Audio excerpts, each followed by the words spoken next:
How you going, Neil? Brilliant. Well, firstly, thanks a lot to the University of Limerick for allowing me to come along and present, and a big thanks to Frank for reaching out.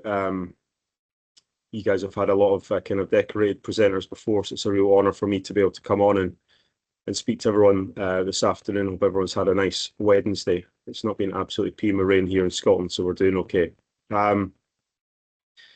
Really, when Frank asked me to come and talk, it was quite wide open in terms of what I could speak on. So I thought that rather than going quite narrow within strength and conditioning, I thought I'd just give some of my reflections, having been fortunate to have worked in something now for 10 years, and just how I feel that my kind of planning has evolved from a strength and conditioning point of view to integrate within the technical demands of the sport. So first of all, here's a lovely photo of me. Just to give a bit of background in terms of who I am. Sometimes people have got the time to read the bio of who the presenter is, or you might know who I am, but my background was not in swimming. I wasn't a competitive swimmer myself. I was a rugby player, but played multiple different sports when I was growing up. But my background kind of started in coaching at rugby first, due to my father being a coach himself. And then I went after school into doing sports science, and I really got interested in the kind of fitness side of coaching. So I got an interest within kind of strength and conditioning. That's kind of really where the journey started. I did 4 years of sports science, then a master's in strength and conditioning. And during that kind of master's time, it was an opportunity for me to kind of go out and get as much experience in as many different sports as possible. I did a lot of voluntary coaching at different athletics clubs, rugby clubs. And then what followed that was I set up my own weightlifting club within Edinburgh. I was still coaching in a strength and conditioning at a semi-pro rugby club. And I also had a kind of part-time role within the Institute of Sport, which was based in Edinburgh. What followed that was an opportunity that came up kind of after I've been coaching for maybe 5 years. A full-time role came up within swimming, which was the national lead for physical prep, which is the role I still currently have. And I jumped to the opportunity to do it. And it came at a time where we were 1 year out from the Olympic Games in Rio. And I'll kind of go through what that kind of meant for me. As I said, I've been really fortunate to have coached across the whole kind of pathway, from kind of like grassroots mini rugby to all the way to working on a day-to-day basis with Olympic champions, world champions, European and Commonwealth champions, and working with really exceptional coaches and leaders within sport. So I feel like I've been really fortunate in my career so far with that. And then at the end, just the opportunities I've had to go to 2 Olympic Games. The first one in Tokyo, where I was the assistant S&C coach for the British swimming team, and then for Paris last year, where I led the physical preparation team. So that's a bit of background about who I am. And we're going to kind of kick off just through this. I've asked Frank just at the end of the presentation just for any quick questions, but I would encourage people to kind of take notes and ask any questions at the end of this. So when I moved into the program in 2015, as I said, I came from rugby and Olympic weightlifting. And really the philosophy that initially was there was quite simplistic for me to understand, but also allowed me to kind of, I thought was quite simple. So in the early years, it was much around about if they're stronger, they'll swim faster. So the metrics that were around was if we get people with big bench presses, big squats, big pull-ups, they'll ultimately swim quicker. And having came from a background of strength and power, I thought, well, I can do this quite easily and everyone's going to end up swimming really quickly and we'll have the best athletes in the world. And we also, with me coming into the role in 2016, or 2015 in Rio approaching, I really always didn't want to change the philosophy too much because there'd been a consistent approach for several years, and I didn't really want to rock the boat. So in that initial year, it was kind of just keeping things quite simple, keeping the programming kind of what it was before. But the structure of the early programs was very much people would either do 2 to 3 gym sessions a week. It would always follow AM swimming. There was a kind of quite a traditional approach to programming. You wouldn't really see too much differences in terms of people that swam different distances within the swimming, different strokes, different genders. So, and the metrics we heavily relied on from a kind of spreadsheet point of view was feeding back in terms of, is this person squatting more? Are they jumping higher? Have they got a better pull up? And for me, the kind of reflection came, the first point was around about the April of the 2016 when we were looking to try and put people onto the Olympic team. Was my thoughts were that as we were getting closer to the competition and people compete, those that had the best numbers on my spreadsheet were the ones that were going to swim the quickest. And it didn't happen like that. We had people that I'm sure people on these calls will know that there was people that were either weaker than people that had better scores, that were swimming faster. So for me, it was quite a point that I understood that we had to evolve the program moving forward. There was confliction between what the technical coaches were looking to try and do and what we were trying to do within the gym. So I don't feel that the program needed a revolution, but I think it just definitely needed to evolve in terms of where it was. So this point is really around about realising the disconnect. So I think that we had two priorities. And I think within swimming training, what I realised is that the gym training is the only other outside training that can either support or conflict it. And with good intentions, you can pull in opposing directions quite easily. And you've got an athlete in the middle where communication could quite quickly get confusing, and quite quickly there can be barriers between them engaging within physical prep or S&C because a technical coach has lost potential faith in what you're trying to do. So I realised that there was a gap between the gym performance and the pool outcomes. So where we were seeing improvements within certain metrics within the gym, they weren't necessarily meaning that people were either being more durable to train, swimming quicker at key tapered opportunities. There was obviously within a technical sport, you've got communication is critical. And for me, because I hadn't came from the sport, just in terms of the language and the communication between S&C and technical coaches needed to be quite heavily developed. And I think that given my level of curiosity, the coaches understood that I was always wanting to try and support and develop the relationships in the summers. And it's something that I always continually revert back to with support staff. Our job is to support. It's not the be all and end all in terms of if someone's strength metrics do go up, because ultimately they get better at the sport by doing the sport. So we're there to try and support.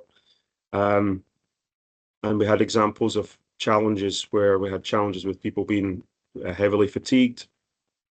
So there was a misalignment between regeneration weeks, where we might be going heavy within the gym and the pool work is being regenerative. So we weren't getting an ability to adapt to training. We were finding that just through simplistic range of motion markers that are key and critical to actually be able to access positions of, say, streamline, people had very good strength-based markers from an upper body point of view, but they weren't able to hit key markers of positions. So really, when we look at durability and robustness to hit key positions, we weren't even hitting the mark there. So my assessment of physical preparation was that we weren't doing a good enough job in that space. We had injuries that were occurring that needed to be improved, that were outside of the realm of just improving someone's squat strength. So these are kind of just a kind of key bits that we kind of found, or I was beginning to realise just in that reflection after the first season. And rather than seeing it as a real kind of challenge, I saw it as an opportunity to try and grow the program. I think that the level of I guess consistency has shown that we've evolved the program quite considerably from where it has been. And I guess I've been in the program now for 10 years, so hopefully it's moved. People would see that it's moved on. And I think the African kind of proverb there, if you want to go fast, go alone. If you want to go far, go together, was definitely, there was an opportunity where we had both support staff in terms of physiology, biomechanics, physiotherapy, nutrition, and S&C, and also the technical coaches, and also the summers that really wanted to try and bring things together to move things forward from a performance point of view. One kind of question I had just for people on this call is just in your sport, what might your version of integration look like based on some of those things there? So a point that I was kind of thinking about this afternoon when I was actually walking was I've spoken around about evolving the philosophy. I think initially I'd looked at the philosophy, which was around about improving physical outcomes to make them swim faster. The philosophy, which I've kind of kept quite consistent across the years that I've been in, is to develop elite swimmers who are first of all robust enough to deal with the training that's required to medal on a world stage. So the markers that we look at for that is around about strength markers that are key for durability and training availability. So we're looking to try and improve range of motion, movement competency, strength, and capacity. And then the other part is once you've kind of got that people are available to train, we're looking to try and tighten up and produce people who have the physical characteristics to medal on the world stage. So looking at a deterministic model approach to physical preparation, which I'll touch on later on. So in this slide here, top left-hand picture is the University of Stirling swim program, which is the program I've worked with for 10 years. And I think that when we looked at, when I was looking at integration, it didn't start with in terms of data, it started with conversation and dialogue. I came from a team sport background where many nights and early mornings and wet afternoons were spent on a pitch. And for me, the immersive learning really took from me spending considerable amount of time within the sport. So I think on reflection, the amount of hours that I've clocked up on a poolside is way more than the actual time that I've spent within the gym. And really this has allowed me to get a better understanding of the actual key demands of the sport, understanding and getting clarity in terms of what coaches and athletes see my role as being. And I think when I got clarity in terms of we see you as the person that can make us more durable and robust to be able to train and not having just really good strength-based markers, it's trying to be more specific within that. I could get a better understanding of it. So there was a bit around about aligning within the swim coaches. So that's within our kind of how we periodize. In the bottom left-hand corner is that we've got a shared, it's taken us quite a few different years and iterations, but we now have a kind of alignment in terms of how we program. We have joint planning and understanding, and I kind of feel like it's a weekly and sometimes even a daily conversation, which is around about planning. So how can we best support the athletes to get the right physical and physiological and technical and skill development possible. So that's a kind of, I feel like it's always an evolving piece, and I don't think it's anything that ever kind of stands still. And I guess the other bit is that a lot of times when I was around the sport, and sometimes I'm still in it, developing a better understanding of the training and the sport and language is pretty key, just to develop that buy-in in terms of what you're trying to do within the gym. And that could go down to simple technical cues that you're picking up with coaches in terms of what they're trying to do within skills and drills within the pool, and then actually how can I take that information and transfer it over to what we're trying to do, say within a pull up or a different exercise within the gym. So I felt like there was a real opportunity there.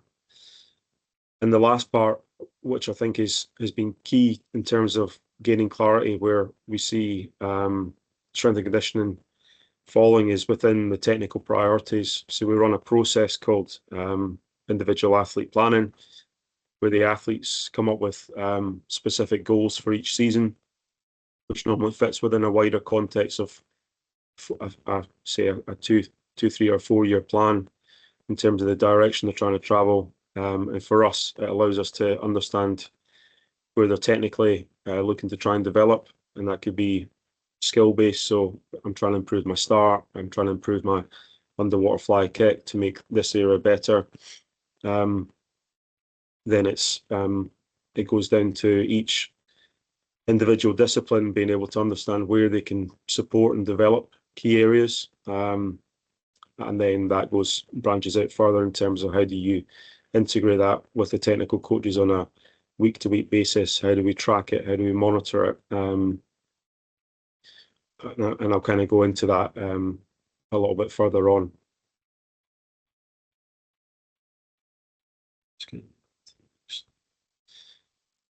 I've kind of spoken around about the kind of reverse engineering, and this has been something that probably over the last 3 or 4 years, I feel like has made quite a considerable leap within my own practice.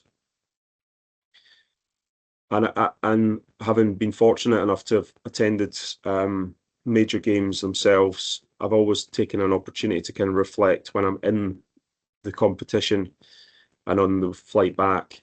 It's just really understanding like how do we progress things forward to ensure that we're actually becoming more successful and we're enhancing how we, as a team or within physical preparation, we can actually make things better. So the first part is obviously starting off quite high level from a strategic point of view.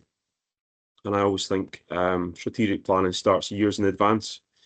So if you're trying to work towards, like we are, an LA Olympics, the planning starts probably 3 or 4 years prior to that. So I think you're looking to try and gain clarity in terms of what success looks like, what's your theory of winning, what's your gap analysis, etc., and then kind of reversing that backwards. So you've got quite a key and critical understanding of what you're looking to try and do. So for us, what we try and look at is looking at the performance goal. So that could be I want to swim, and it's not we normally try and not have it just based on time. So if you want to obviously have a time-based goal, it could be I want to swim 1:45 for say 200 freestyle, but it's looking at actually what's the success criteria and what's the processes that you're going to have to go through to be able to do that. For us, we would look at identifying the key physical demands within that. So you're going to have an energy system demand, which is you would say would be ticked off through day-to-day training, but we're also going to have key demands around about skills, so starts, turns, underwaters, and then the also free swimming element. So, and I guess what you want to do is that understand where the person currently is and where you believe that they need to get to. And then understanding where the gap is and how you're going to kind of improve that. We had a kind of shift where initially it was all around about just developing strength, where now our focus is much more around about developing people who are robust and resilient, and they've got fantastic training availability, because my understanding has shown that to get better at swimming, they need to swim. The majority of the time, you might say for some sprinters that they can do more on the land, but from a shifting the focus to being more robust and robustness. Initially, when last year when I looked at it, was just around about where are the key sites and injuries, where do they occur, how can we kind of make people more robust in those key areas. But now my actual thoughts go towards around about robustness is more related directly to a skill. So how can we make them more robust and durable to do more highly technical execution of starts? What's the physical demands that they would need to be able to do from a hip strength, lower body speed point of view to execute high levels of underwater fly kick? What are the key robustness markers that we would need to have on the land that would ensure that they're resilient to be able to do that, so that training isn't impacted. So that's really where I see that the where land training and strength training can really help support and complement. And I think that it can do that by raising people's ceiling of capacity and durability prior to them needing to do certain skills within the swimming, and having probably quite key testing strategies around about that, and thresholds is important. So the third point is around about kind of where did we redefine success metrics, was around about, first of all, it was around about quality of movement. So can we get people more technically proficient through full ranges of motion? We want them to be available to train. So if we can get them to be more available to train both in the pool and the gym, we get higher levels of consistency, higher levels of chronic training. We can build more volume, more training intensity, frequency, which the kind of traditional periodized model of swimming is at cycle 1, which is from September to December. You get quite a good level of training consistency, and it's short course. So really for me, I see that as like a big area where we can develop robustness to underpin skill development. The second part of the season, which is from January to April, the training consistency is pretty key, paramount from a pool point of view, to build up more anaerobic ability and speed for their kind of first taper within April. And then in the third cycle, becomes a bit more scattered with multiple competitions and sometimes travel. So I always think that understanding where you place the importance within land training is quite key. So sometimes you want to raise the capacities early, so that you've got a higher threshold, that when you do drop down training frequency, you've not dropped down to a really, really low level, which you might have done before.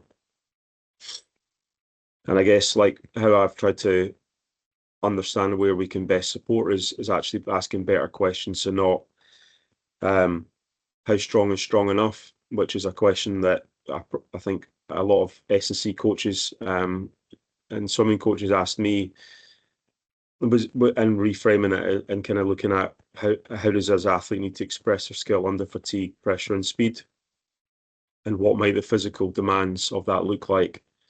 So if we've got somebody that's already very strong from a lower body point of view, maybe actually how they are able to express that skill to a higher level is actually through doing more repeated efforts under fatigue in the actual skill environment. So hopefully that just gives a kind of understanding in terms of where we've tried to evolve some of the programming to. As I mentioned, I think that having been in a position where I've led an Olympic physical prep team, I've done Commonwealth Games, etc. I think it's been really fortunate to have the ability to think and have coaches that are very long term, and they've got quite a clear vision in terms of where they want to go. So I think it's really important to get, once you've got that, you gain a greater level of clarity in terms of where you can support in your role. I think at the same time, it was a thing I was actually doing this afternoon, was you sometimes get lost within the micro detail of session to session content, week-to-week content, month-to-month content, and sometimes you lose sight of what the big picture and where you're trying to go is. So I think that actually sometimes having pause and reflection moments within your programming to actually go back and review what am I actually trying to improve here, and sometimes being comfortable. For example, if you're trying to improve somebody's capacity for pull-up, because you believe that it's an important metric for improving or stabilizing stroke rate, and improving stroke length and efficiency within a 200 or 400 meter freestyle, for example, being comfortable that if you do drop down their lower body strength to a maintenance level, that's okay. Because your goal is to try and improve a specific area that you feel is really important, and is actually going to move the needle forward. I think that that's something that I've tried to not let my ego probably get within the way. And if my spreadsheet for all metrics isn't improving, that's also all right. I think within the world that we're in, we've got so much input from data that sometimes we can get lost within it. And I definitely think that we're at the point where we're data informed, but we're human driven. Very much at the center of my philosophies around about developing better athletes and better people, and they will be better swimmers. And I think that the data that we do use is probably got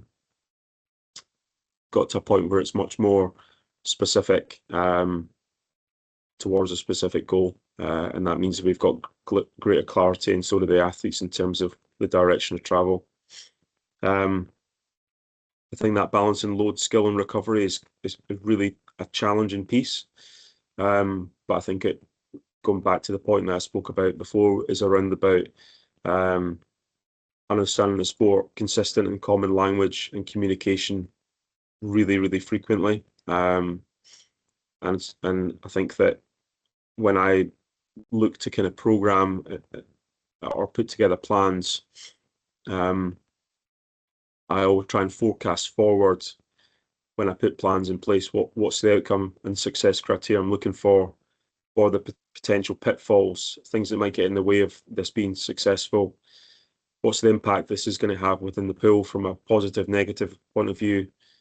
How do I, kind of articulate that to swimmers? Because I've had the conversation with the technical coaches, and then how do I develop the buy-in to them giving max intent within the session. So, and I think also it's that being adaptable. So having enough flex within your programming to be able to change volume, intensity on a kind of like session to session, week to week basis, but we're also understanding that where that session might fit within the bigger picture. And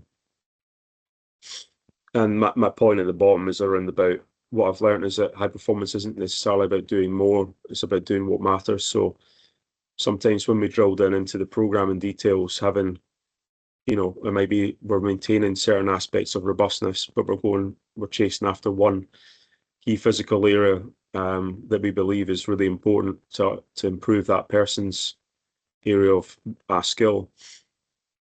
I'm also beginning to, I'm much more comfortable with that than I was when I started in this program 10 years ago.